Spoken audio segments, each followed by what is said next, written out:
Welcome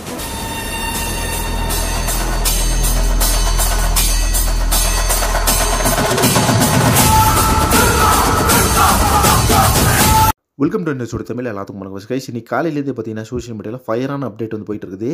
அதாவது பார்த்தீங்கன்னா நம்ம யாஷ் அண்ட் பிரசாந்த் நீல், ஸோ இவங்க ரெண்டு பேர்த்தோட அந்த காம்போ அது வந்து வேறு லெவலில் பார்த்தீங்கன்னா கேஜிஎஃப் படம் வந்து வந்துருந்துச்சு.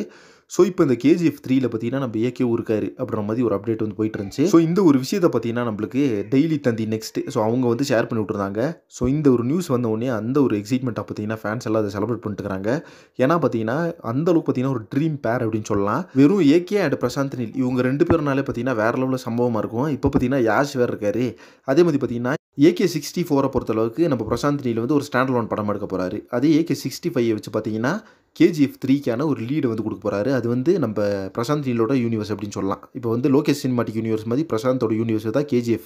ஸோ அந்த மாதிரி ஒரு சம்பவமாக இருக்க போது கைஸ். அது மட்டும் இல்லாமல் சிறுத்தை சிவாதா டேரக்ஷன் AK-64 அப்படின்னு சொல்லிட்டு இருந்தாங்க. பட் இப்போ பார்த்தீங்கன்னா கன்ஃபார்மாக வந்து அடுத்த படத்தை வந்து அதாவது பார்த்தீங்கன்னா குட் பேட் அக்லி படத்தை முடிச்சுட்டு பிரசாந்த் நீல் தான் பண்ண போகிறார் நம்ம ஏகே வச்சு அப்படின்ற மாதிரி சொல்கிறாங்க.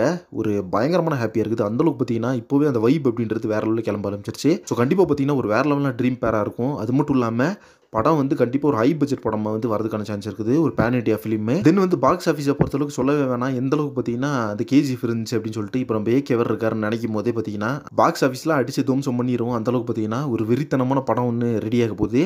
ஸோ இதை பற்றி உங்கள் ஒப்பீனியன் சொல்லிட்டு கம்பல்சரி மறக்காம மென்ஷன் பண்ணுங்கள். நெக்ஸ்ட் ஒன்று பண்ணுறேன். Thank you very much friends.